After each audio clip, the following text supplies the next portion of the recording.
चलो चलो जल्दी से, जल्दी आ जाओ मैदान में, देर मत करो।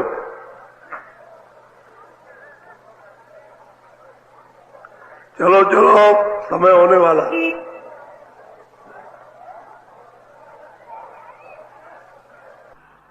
जल्दी निकल आओ जल्दी। आज बहुत अच्छा सुनाऊंगा, आपकी समझ में आएगा।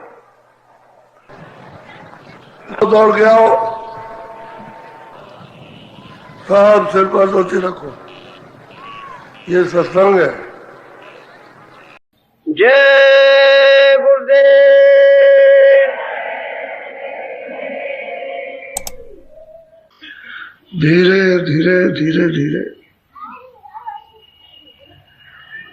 सुनते सुनते समझते समझते और कुछ करते करते आ जाएगा। बहुत दिनों का भूला अपना घर, जब उसका पता ठिकाना बताया जाता तो यकीन नहीं होता कि अपनी सबकी जमीन ऊपर है, ये नीचे जमीन नहीं है। जीवात्माओं की सुरकों की सबकी जमीन ऊपर है और वही असली जमीन रहने की है। और ये जमीन परदेश है, यहाँ आप रह नहीं सकते हो। तो धीरे धीरे धीरे धीरे समझते समझते समझ में आ जाएगा और करने लगोगे तो करते करते होने लगेगा। और जब चलने लगोगे तो चलते चलते पहुंच जाओगे। तैयारी तो करनी है, नहीं तैयारी होगी तो फिर जैसे के तैसे आए, फिर वापस लौट गए। अभी तो आ रहे हो नीचे से और ऊंची मंजिल पर बैठ गए, बैठा दिया कि भाई अब ऊपर चले जाओ। तो अब कोई मिलने वाला हो तब तो बताया कि ऊपर चलना, तो यहीं से फिर नीचे लौट गए। और मंजिल अपनी क्या है कि अच्छा करो बुरा करो, अच्छा करो बुरा करो, बस यही, और कुछ नहीं। अच्छा ही बुरा ही, अच्छा ही बुरा ही, इसका बोझा लाद लो और जगह जगह उसको देते फिरो। जैसे जितने जैसा लिया वैसा ही उसको वहां देना है। अब इसी लेने देने में जो मुसीबत है, जो बेकली है, बेचैनी है, वो तो वही जानता है। जिसके ऊपर कर्जा लग जाता है तो इधर भी हाथ फैलाता है, इधर भी फैलाता है, लेकिन उसके पास साधन नहीं देने का, तो रोता है, सोचता भाग जाए। कभी सोचता है कि सबको मार दे, कभी सोचता है कि हम मर जाए, लेकिन वो तो देना है, चाहे जाएगा, तो कर्जा है देना। इसीलिए देश में एक दूसरे का कर्जा और काल को उसका भुगतान करना है। और वो लेगा किससे? आपसे लेगा, आपसे मेहनत कराएगा और मतलब ये कि आपके वो बोझा ला देगा और मार मार करके दिलवाएगा और आप रोगे नहीं दे सकते। यह है दूसरे का देश। अमर शरीर न शरीर मिला कि भाई चलो ऊपर चले, इसको सफल बना दे अब की बार, नहीं तो ये भी हाथ से निकल गया तो फिर दोबारा नहीं आएगा।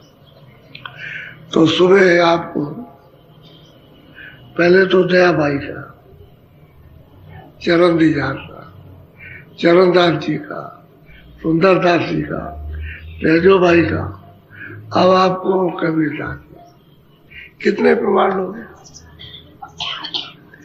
ये किताबें आपकी समझ में नहीं आएगी, ये उसी की किताबें हैं जिसने देखा, वही इनको समझाएगा, बाकी किताबें किसी को समझ नहीं।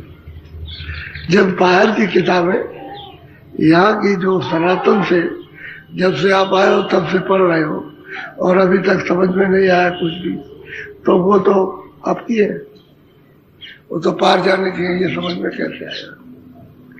ये तो सबसे परे की एक निर्मल और अखंड अपनी विद्या है, उसे कैसे जान सकता हूँ?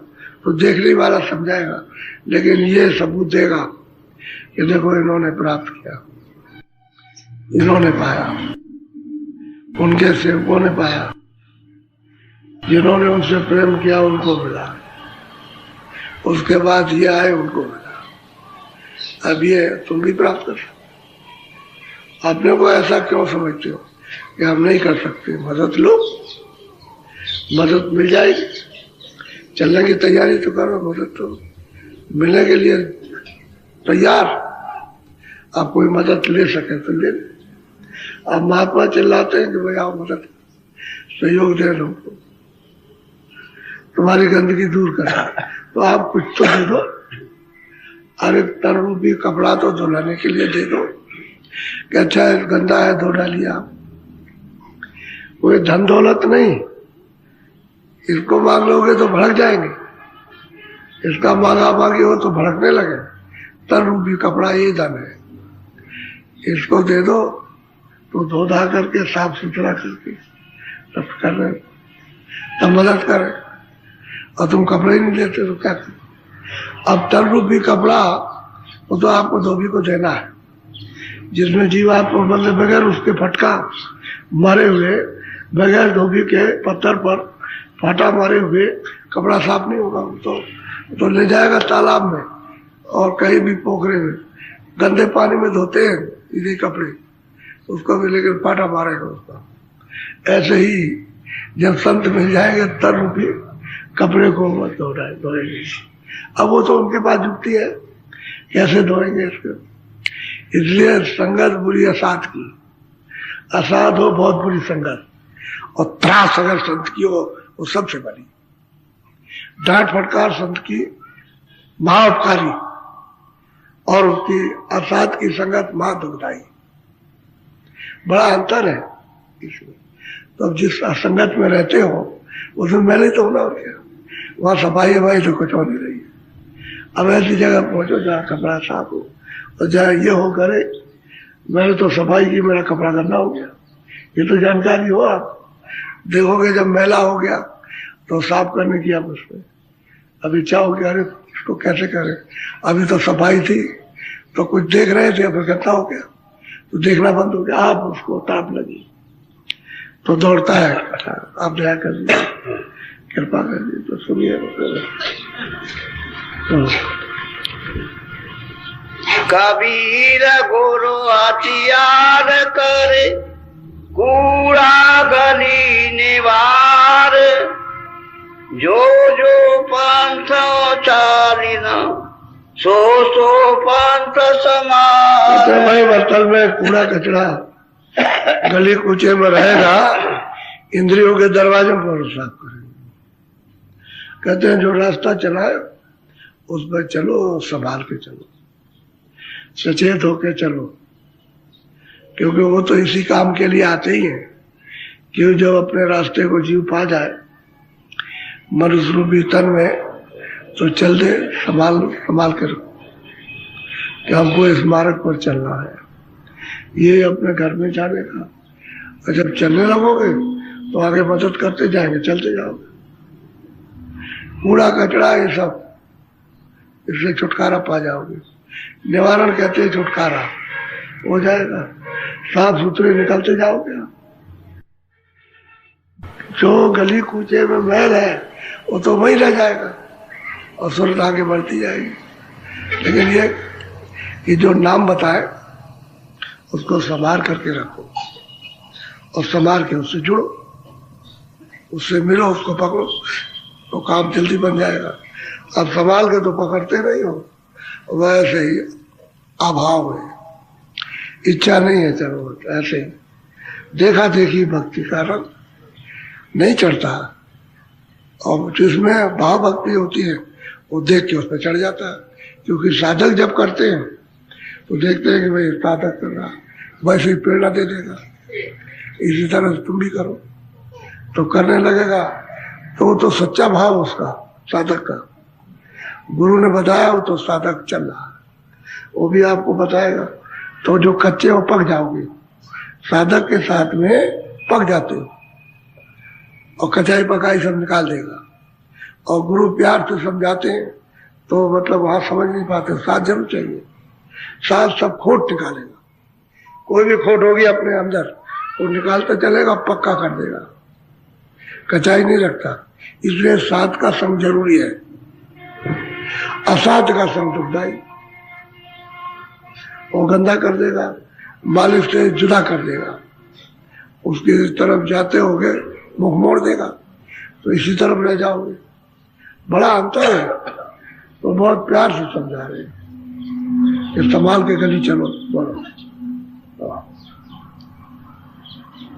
बिन पावन खीराए बिन बस्ती का देश। अब वो कबीरदास जी कहते हैं कि भाई पृथ्वी नहीं है कि जिसमें तुम पैर रखोगे इस तरह के, कहते हैं बिना बिना पैर के रास्ता है, वो पैर नहीं है वहां पर। तुम सोचोगे ऐसे ही चलेंगे ना कुछ, वो तो शब्द का है। शब्द पर सवार हुए बस बैठ पर जाओ उस पर और मजबूती से पकड़ लो, हिलो डुलो नहीं, हिलो डुलो नहीं, यानी ध्यान इधर उधर मत उठाओ, ध्यान को उधर लगा दो, उधर मजबूती से बैठ जाओगे और कहते हैं कि बिना तो रास्ता है जिस पर चलना, और सब पकड़ के ले जाएगा, सब खींच ले जाएगा। और बिना बस्ती के देश, वो ऐसी बस्ती तो है नहीं, चलो वहां चाहिए, लेकिन देश है, निर्मल देश है, स्वच्छ देश है, आनंद का देश है, कह नहीं सकता, वर्णन नहीं कर सकता उसका ऐसा सुख आनंद और शक्ति ज्ञान और अमृत का देश है। लेकिन ऐसी बस्ती नहीं है, ये कूड़े कचरे की बस्ती हो, चलो ये सब वहां कूड़ा कचरा कुछ ही नहीं है। अब वो बहुत प्यार से समझा रहे हैं कि भाई रास्ता तो ऐसा है, अब तुम चढ़ोगे कैसे, खाने की धार है, डिग में हो तो गिर पड़े और निश्चल हो तो उतरे पार। जो हिलते डुलते रहोगे ना, मन को अपना इधर उधर भगाओगे, चित्त को इधर, तो डिग में आ जाओगे, शब्द को नहीं पकड़ते। वो बहुत बारीक शब्द है, आवाज बहुत बारीक है, जिस आवाज से उतर करके आए हो और बहुत ही अति सूक्ष्म, वो कृपा से ही पकड़ में आती है, नहीं तो और जितनी आवाजें उसको पकड़ने नहीं देती। वो आवाजें बोलती रहेंगे, तुम उसमें लगे रहोगे, वो आवाज वो नहीं पकड़ पाओगे। लेकिन गुरु पकड़ा देते हैं कि देखो ये आवाज है, इसको पकड़ लो। तो वहां ऐसे पैर थोड़ी रखे थे, ऐसे चले जाओ, सीधे चढ़ो उस पर पकड़ के। वो तो इतना खिंचाव है उसका कि लाखों जोजन ऊपर फेंक दे, करोड़ों जोजन फेंक दे, अरबों जोजन फेंक दे ऊपर, उसकी ये चाल है। और एक पलक के मारते में काम बनता है, लेकिन ये संभाल करके चलो। ऐसा अपना देश जहां से आए वहां लौट के जाना है, ये देश में अगर ये रहता तो हम लोग वैसे ही रहते। बोलो बिना पिंड का पुरुष है, कहे कबीर संदेश। अब होता है भाई बिना पिंड है, कहते हैं ऐसा शरीर थोड़ी जैसे हिल बैठे हुए, वहां कोई पिंड नहीं है, यानी कोई भी शरीर और शरीर है, ऐसा उसका शरीर है। अब पिंड नहीं जैसे ये पिंड, कोई खाता पीता होगा, ये कोई चीजें वहां है नहीं, और शरीर है उसका, और विशाल शरीर है, छोटा मोटा तो है नहीं, कितना कह दिया अपना। तुम्हारा ये जितना संसार है इतना पूरा, उससे तो बड़ा शरीर निरंजन भगवान का, उससे बहुत बड़ा, तो ऊपर तो बहुत ही बड़े बड़े। तो जो मालिक सतलोक में, उसका तो कहने क्या, कहते हैं वो ऐसा बिना शरीर के, वो देहधारी है, लेकिन सूरत उसका पूरा अनुभव करती है, उसको देखती है, पहचानती है, और सूरत को मालूम है कि असली रूपी है, उसे पता चलता है। बोलो जे पेरे पंडित गया तिसही गई अबीर, गच घाटी नाम की ता चढ़ गए कबीर। हाँ, ये काम पंडितों का नहीं है, मुल्लाओं का ये काम नहीं है, तो महापुरुषों का, फकीरों का काम है, फकीरों का काम है। फकीर भी चढ़ जाते हैं, जो इस पर चढ़ते हैं उन्हीं को फकीर कहते हैं। उसमें जात पात नहीं है, मुसलमान की हिंदू, जो चढ़ेगा वो फकीर। उसको उर्दू में कह दिया है, इसको हिंदी में कह दिया। बस इतनी बात है। संत कहते हैं हिंदी में और फकीर कहते हैं उर्दू में। अब यहाँ क्या फकीर को समझते हैं? जो भीख मांगता है, जो मोहताज है खाने के लिए, वो फकीर है। अब वो जो मालिक को पाते हैं वो मोहताज है। उनके पास तो सब कुछ है, सब कुछ है। कोई चीज उनके पास बकाया नहीं है, सब भरपूर है। लेकिन अब यह है कि नहीं जानते, तो पंडित भी नहीं जानते, मुल्ला भी नहीं जानते, मौलवी भी नहीं जानते, इनमें से कोई नहीं जानता। अब वो कहते हैं कबीरदार कि मैं तो वही चढ़ गया, और चढ़ के भाई वो तो अमर रस पी लिया, अमर हो गया हमेशा के लिए। बोलो। घाट पानी सब भरे, ओगट भरे न कोई, ओगट घाट कबीर का भरे सो निर्मल। अब यह है कि ये घाट है, इस बार आप पानी भरे, इंद्रियों का घाट है, इसमें पानी भरते हो। यहाँ भी तन की इंद्रिया, और स्वर्ग लोक वैकुंठ में लिंग शरीर की इंद्रिया।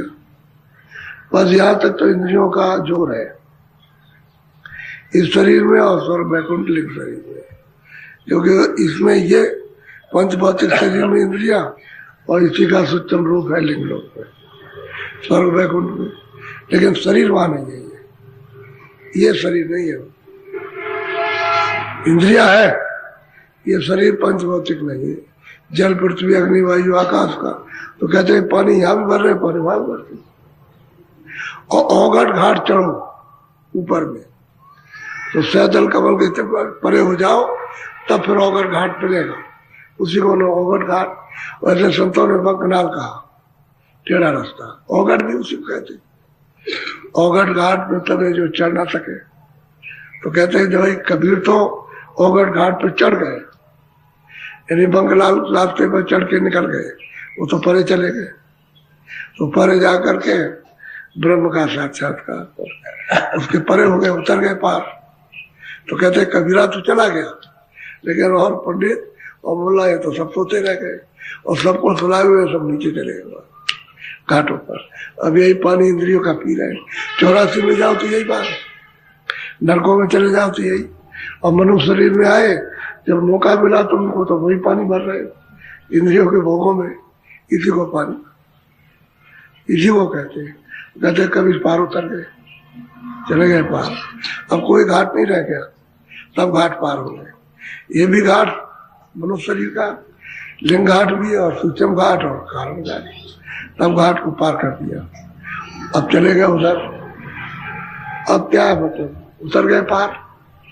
अब जो कुछ भी है वो तो रचना का खेल है, कि रचना स्वच्छ दिखाई दी, उसका बंधन है, तो गुरु ने आगे बता दिया कि भाई आगे ऐसे चलो, ये रास्ता ले गए, उसको पार उतार दिया। बोलो।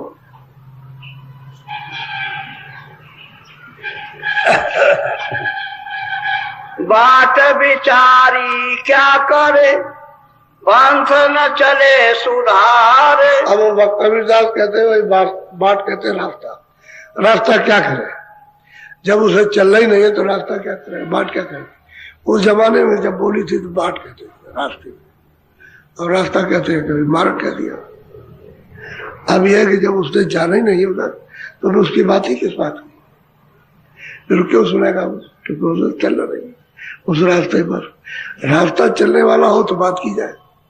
अब वही कहते हैं भाई चलने वाला हो तो बात करें। अब जब ये चलना ही नहीं चाहते, ये तो इंद्रियों के घाट पर ये क्षणिक पानी भर रहे हैं, तृप्ति चाहते हैं कि यहाँ हम तृप्त हो जाए, यहाँ तृप्त होंगे नहीं, तो इनको चलना नहीं है उधर। तो अब इनसे ये सब समझाए कैसे, ये समझेंगे नहीं, इनकी समझ में आएगा नहीं। अब जो चलना चाहे उसको समझाया जा सकता, तो चला चलेगा, समझता जाएगा, चलता जाएगा, अपने पग रखता जाएगा। अरे सूरत नाम को पकड़ के चढ़ती चलेगी, सब घाट पार कर जाएगी, उतर जाएगी पार। और जब जाने वाला नहीं, चलने वाला, तो कौन किसको बताए। और ऐसे पकड़ करके बताओ तो कहेगा मूर्ख है।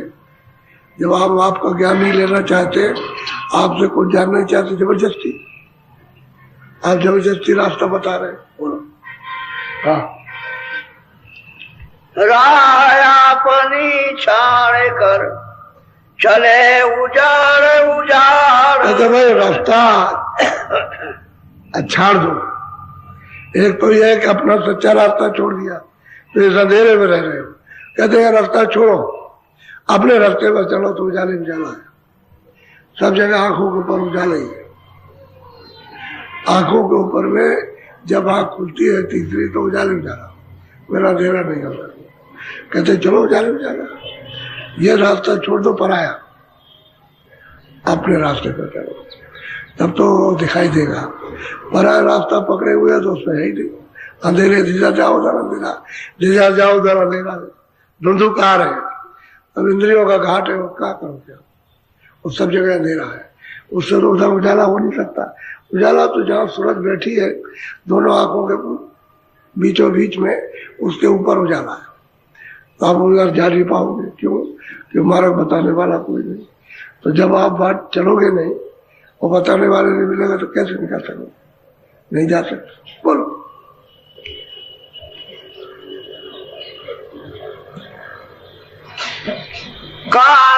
कहते तुम जो आइया, कौन तुम्हारा ठाम, कौन तुम्हारी जाति है, कौन पुरुष का नाम। कहते हैं कि भाई तुम कहाँ से आए, ये तो आप भूल गए। अब पूछा जाए भाई आपका देश कहाँ है, तो ये बता नहीं सकते हो, तुम्हारा नाम क्या है। और फिर यह कि पुरुष कहाँ है जिसने सबको पैदा किया, और उसका नाम तो आप मालूम ही नहीं किसी को, क्योंकि आप तो सब भूल करके बैठे हुए अंधेरे में। राम कहो तो नहीं आता, कृष्ण कहो तो समझ में नहीं आता, और कोई देवता कहो तो समझ में नहीं, और मालिक का जो अधिष्ठ है जो आपके देखने में नहीं आता, जिसको महापुरुषों ने देखा उसकी बात करो तो समझ में नहीं आता। तो कब तक? जब तक रास्ते में नहीं चल रहे। रास्ता चलने के लिए इच्छा बना लो, तब तो मदद कर देगा और ले जाएगा, ले चलेगा रास्ते पर, और बाट चलते जाओ, आप पार हो जाओ।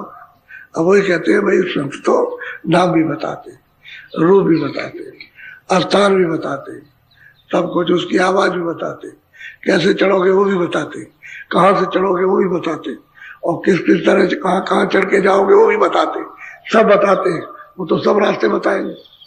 जब बताएंगे तभी तो रास्तों से गुजरोगे, और रास्ता न बताया अंदर का तो जा कैसे सकोगे। ये अब इसमें कितने लोग बैठे, आँख खुली है, ऐसे बैठ गए।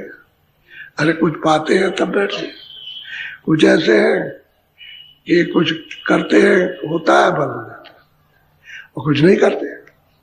सब प्रकार के लोग आते हैं, ऐसा नहीं। लेकिन बैठे रहेंगे और सुनते रहेंगे तो इच्छा जाग जाएगी।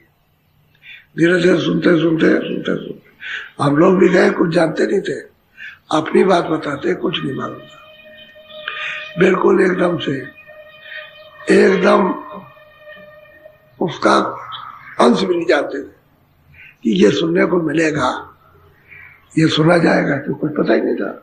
फिर ये किया जाएगा, कुछ नहीं मालूम था। तो तुम्हारे पास कोई आंख है, कुछ नहीं मालूम, कि ऐसे भजन होता वो भी कुछ पता नहीं, कुछ नहीं मालूम था। लेकिन वो सुनाते बैठाते, सुनाते बैठाते, सुनाते बैठाते, सुनाते बैठाते, जब ये हुए कुछ करें तो रास्ता बताया तो उसको शुरू किया। कुछ समझ में नहीं आया, क्यों? कुछ मालूम नहीं था। लेकिन महापुरुष की कृपा, उनकी दया, बताते कराते, बताते कराते, और हो गया कृपा में। ऐसे ही होता है, और सबको ऐसे ही हुआ, ऐसा नहीं है। वो मुसलमान तकी मियाँ काशी में मजिस्ट्रेट थे, बड़ा अच्छा इंसाफ करते थे वो। तो अब उनका एक बहाना था मिलने का, झगड़ा तो हो रहा था उस प्रेमी से, वो भी पूरा था, उससे झगड़ा हो रहा था कि तुम ये और वो, तुम गंगा नहीं मानते हो, तुम जमुना नहीं, तुम देवी नहीं, तुम देवता नहीं, और ये नहीं मानते, वो नहीं मानते, इसका झगड़ा था। तो तुमने सब नाश कर दिया, सब बैठ दिया। तो वो तो यही कहता था कि आप दिखा दीजिए कि वो कहाँ है, हम तो मानने को तैयार है, गंगा को दिखा दीजिए, जमुना को दिखा दीजिए, ये देवता को दिखाइए तो हम तो मानने को तैयार है, लेकिन नहीं दिखाओगे तो किसको माने। अब उसका ये था, अब वो कोई ऐसी बात नहीं कह रहा था उस देखने, क्योंकि उसका तो सब देखा हुआ था। और उस शिष्य से गोस्वामी जी महाराज के झगड़ा हो गया। तब तक मतलब यह है कि मूर्ख लोग आ गए तो उसकी पिटाई करने लगे। तब तक घोड़े पे सवार होके अच्छी वर्दी पहने हुए दरबार में जाते थे इंसाफ करने के लिए। उस समय पगड़ी बांधते थे, पगड़ी पहन करके घोड़े पे सवार होकर और 2 4 5 घोड़े उनके बगल में, वो चल रहे उनकी संभाल के लिए और चले जा रहे हैं। तब तक वो चौराहे पर झगड़ा हो रहा था। तो उनका भाई क्या हो रहा है, तो ये क्या, ये शोरगुल कैसा हो रहा। तो उन्होंने इधर को बात लगा मोड़ दी और देखा वहां बात। तब देखा कह रहे ये तो मजिस्ट्रेट साहब आ गए, इन्होंने तो देख लिया अब क्या किया जाए। तो कहने का मतलब है कि उनके पास पहुंचने का ये बहाना कि झगड़ा हो रहा था, लगा मोड़ दी। भाई तुम कौन है, बताया मैं तो, क्या नाम तुम्हारा, कह रहे हृदय नाम है, कौन सी जात है, कह लगा हीर है, यानी या तो ये तो तू वेद कथे पुराण इसको नहीं मानता, खुदा पुराण तो मानते हैं, हम तो मानते हैं खुदा को। हम वेद को भी मानते हैं, कथे को भी मानते हैं, पुराण को भी मानते हैं, और मतलब ये कि और मतलब ये भागवत और गीता को भी मानते हैं। लेकिन यह है कि आप हमको दिखा दीजिए खुदा कहाँ। वो यही कहता था, खुदा जिसको आप मानते हैं उसको दिखाइए कहाँ है। तो मतलब चक्कर में रह गए। 4 बातें उन्होंने सुनी, उतनी में तकी मियाँ की बुद्धि हैरान हो गई, अकल उनकी गुम हो गई, जवाब नहीं दे सके उसका, उसी का, क्योंकि वो तो पूरा था, अधूरा होता तो एक बात भी थी, उससे झगड़ा हो रहा था। वो किसी को कोई भी नहीं जीतेगा उससे, वो जो भी बात करेगा। अब ये तो बात अलग है, जो बात नहीं समझते हो कहेंगे तो कुछ नहीं है, ये है वो है, ये तो बात अलग है। लेकिन जो वो कह रहा था तो समझदार पंडित समझ रहे थे, उसमें खड़े थे, कहले भाई ऐसी बात क्यों करते हो। उन्होंने कहा जो सच है उसको पूछो, इससे पूछो। कहले भाई मैं तो वेद कथे पढ़ा लिखा नहीं, लेकिन यह है कि जो लिखा हुआ उस संतों की गति को आप नहीं जान सकते, उस संतों को नहीं पहचान सकते। तो फिर मारना तो छोड़ दिया उन्होंने, कहने लगे चलो साहब, हजारों की तादाद में गए और भी ज्यादा। वहां गए उनकी कुटी पर, वहां जाकर के कहने लगे अच्छा अब इसको छोड़ो, इसके गुरु से बातचीत की जाए। तो देखा तो इसको पकड़ के ले आए। वो तो मैंने देख करके ताजुब किया तो अच्छा, तो उनके सबके पैर छुए, सबके, लेकिन गए तो वहां, यानी उसको जानने के लिए गए वहां कि चलो इसके गुरु के पास इसको ले चले। तो इसको छोड़ दिया, आप गुरु से बात की जाए कि इसको कौन सा पाठ पढ़ा है। तो वहां गए तो उन्होंने सबके पैर छुए और सबको बैठाया, आसन दिया, और आपने बड़ी कृपा और दया की, और मतलब हम तो अधम है नीचे, और आपने कृपा कर दी कि चल करके आपने दर्शन दिए, तो उन लोगों का हृदय कोमल पिघल गया। इतनी बात, अगर महात्मा की बात तो सुननी चाहिए। अब उसमें यह है कि कुछ ऐसे थे कि सुना होना तो कुछ नहीं, सुनने वालों ने तो सुना, बाकी चलो चलो चलो चलो, ये तो बैठ के अपना बात पढ़ते रहेंगे, चलो चलो चलो। तो लोग लौट गए, वही चुने गिने रह गए। बस फिर उनसे बात हुई। अब उनका पेट नहीं भरा तो घर गए और सवेरे फिर, और उसके बाद में फिर उनको अच्छा लगा और अति अच्छा, तो फिर घर गए और फिर आ गए, और फिर वो 4 दिन में सब बदल गए सबके। वो तो उनके पास बैठ जाए तब तो बदल, वो तो ये बताते। अब उनसे सबसे पूछा तो कहने का यह है कि भाई महात्मा तो देखते, वो तो सबके हाल को जानते हैं।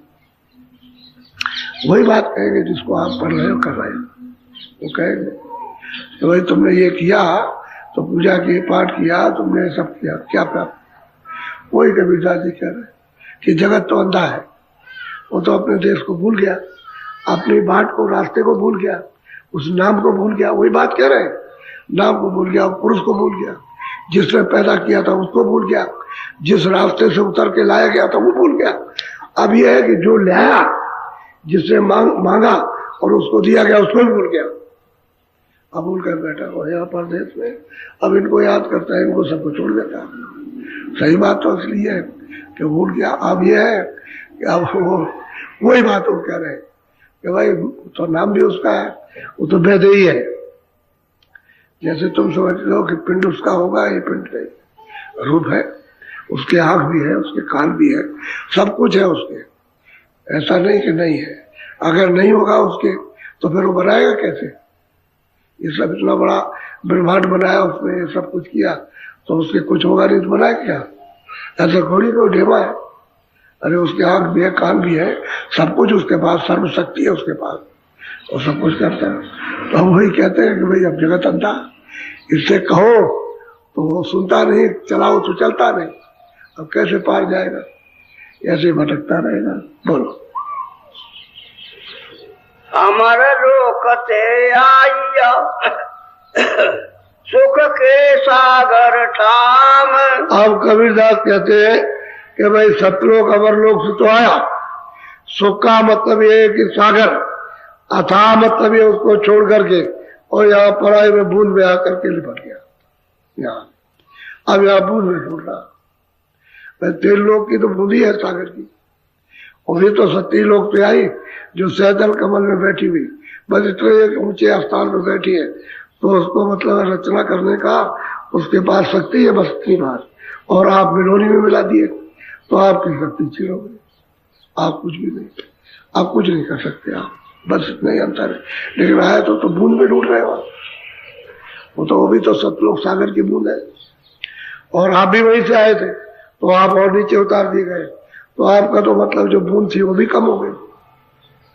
तो आप पिंडों में फंस करके, जड़ता में फंस करके आप अपने आप लोप हो गए, कुछ पता ही नहीं कि हम कौन है, कहाँ से आए, क्या पता है।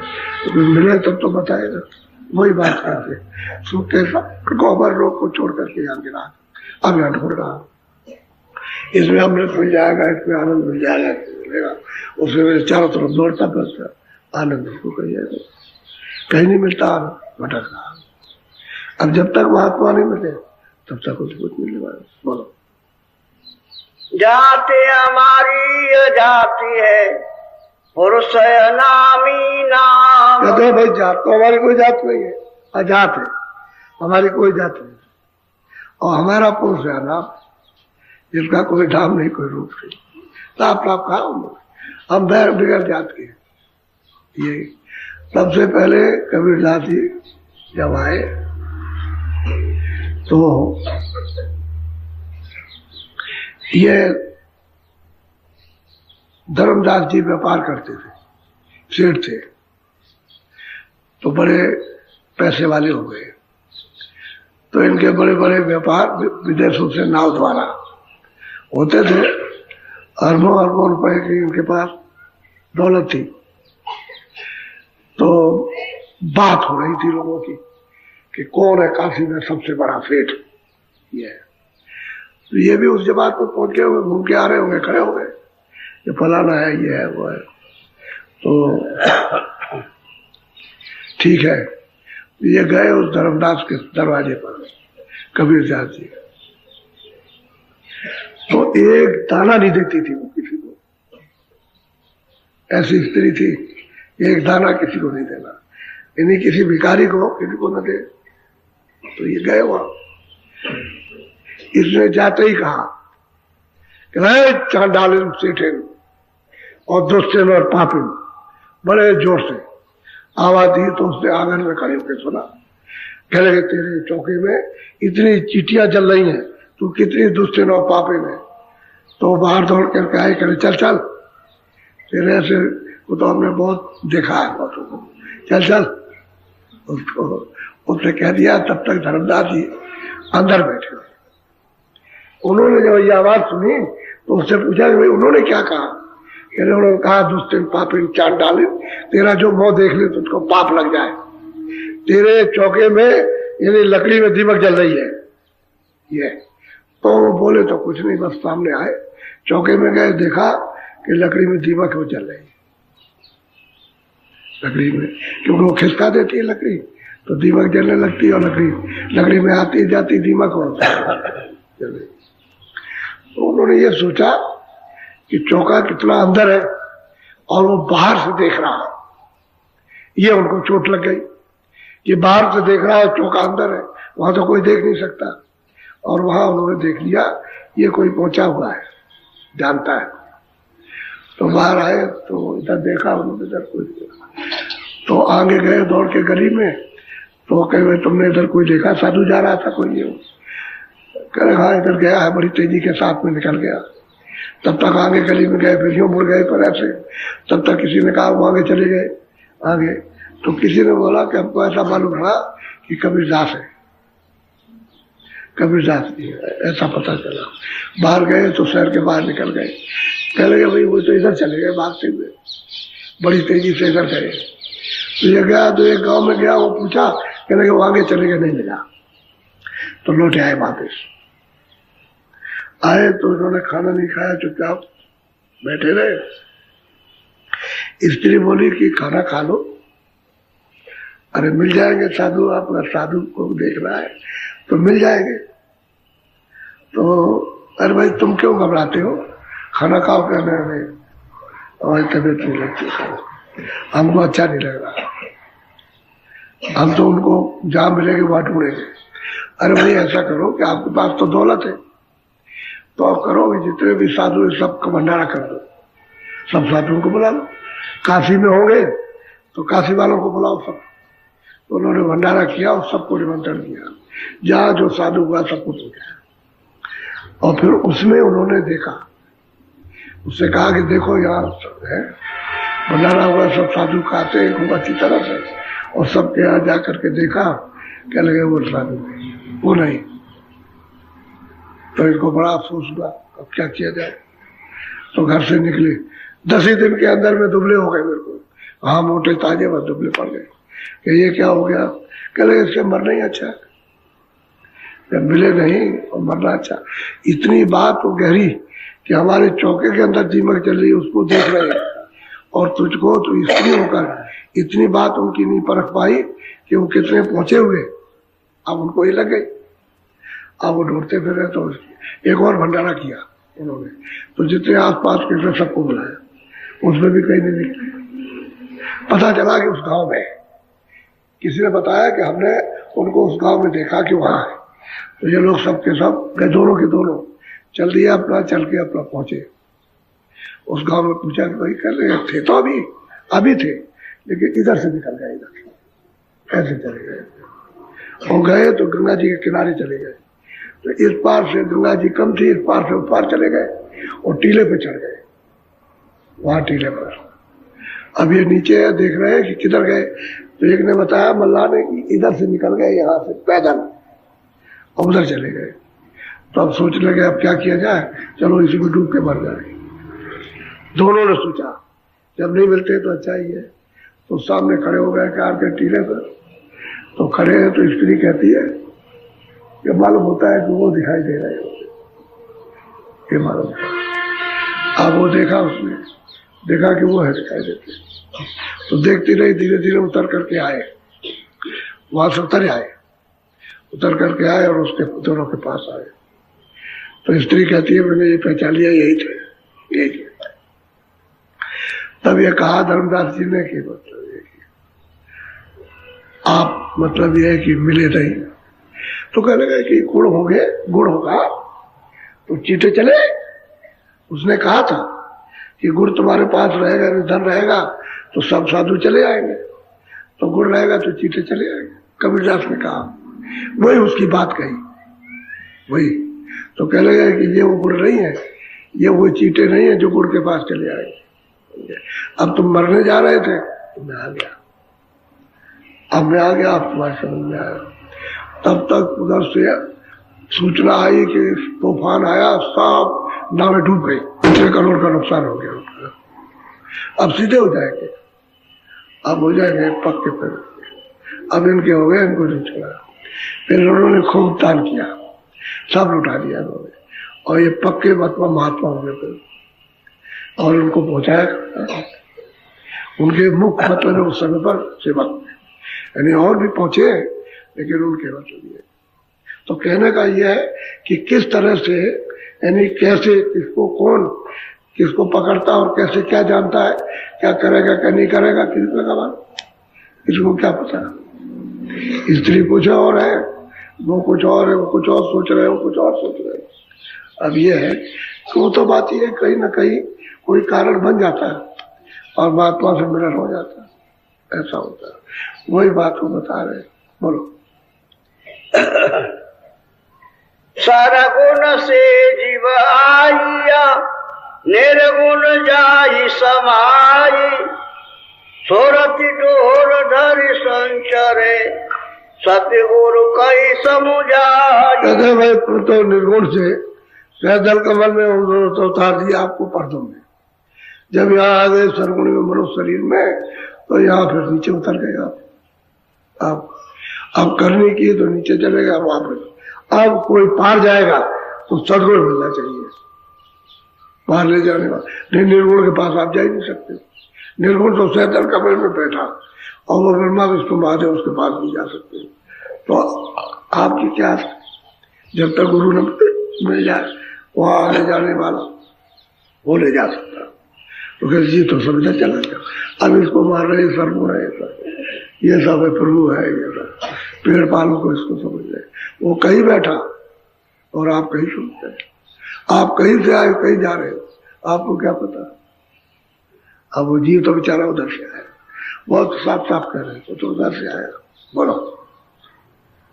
करता की गति अगम है, चल से गुरु के उपमान, पीर पीर धीरे धीरे पाँव दे, पहुंचेंगे निज धाम। कहते हैं सब्र के साथ धीरे धीरे चलो, जल्दी करने की जरूरत नहीं है, धीरे धीरे चलो, पहुंच जाओगे।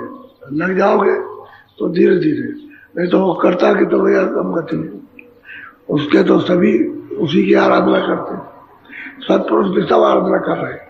आपको ऐसे मालूम नहीं है, सब अपने अपने मुकाम पर सभी उस सत्पुरुष की आराधना कर रहे हैं, क्योंकि वो जानते हैं कि अगर आराधना छोड़ दो तो राज हमारा एक क्षणों में चला जाएगा।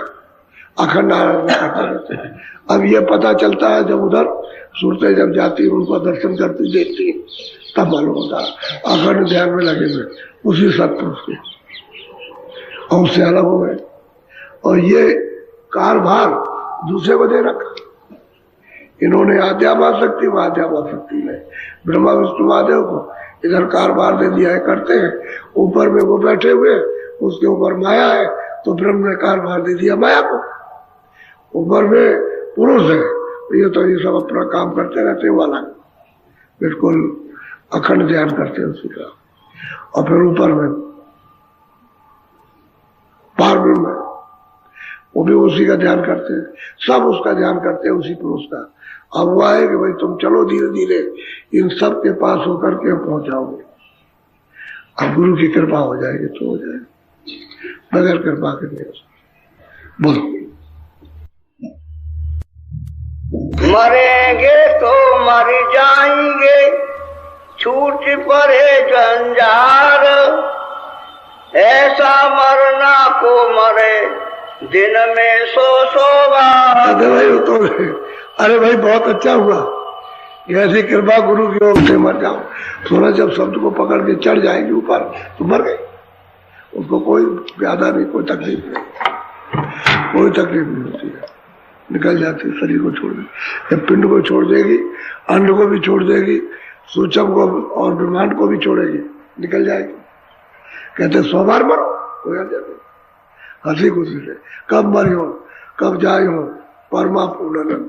कब मर जाएंगे, कब शरीर छोड़ देंगे, और वो कहते हैं परमा पूर्णानंद, उस आनंद को कब प्राप्त करेंगे। आज ही मर जाए, शरीर आज ही छूट जाए, कोई बात नहीं। कहते वो तो छूट गया। उससे कहता अब यह है कि श्वास है जो उन्होंने दे रखी है, उस श्वास को पूरा कर रहे हैं, कैसे छोड़ देंगे, चले जाए। अब यह है, अब महात्माओं की बात है सबसे। इसलिए आप सब लोग, अब शुरुआत हो गई आने की, क्योंकि अब जिले वाले आएंगे 10, 15, 10 तारीख के बाद 11, 12 को देखना कि कितने आदमी आ जाएंगे, तब से शुरुआत होगी। अब यह है कि 14 से और 22 तक और 17-18 की रात्रि को भंडारा है गुरु महाराज का, उनकी पुण्यतिथि का और उनके यादगार का, जिन्होंने ये चीज दी थी और लोगों को दी जा रही है, क्योंकि वो आदेश था उनका कि लोगों को दे देना, बांट देना, तो कुछ लोगों का भी भला हो जाएगा। तो उनका आदेश था, अपने पास कुछ नहीं, वो तो उन्हीं का आदेश था। तो जितना हो जाए पालन आदेश का, हम क्या कर सकते, कुछ नहीं करेंगे। बोलो जय गुरुदेव, जय गुरुदेव। अब थोड़ा सा भजन पे बैठ जाओ।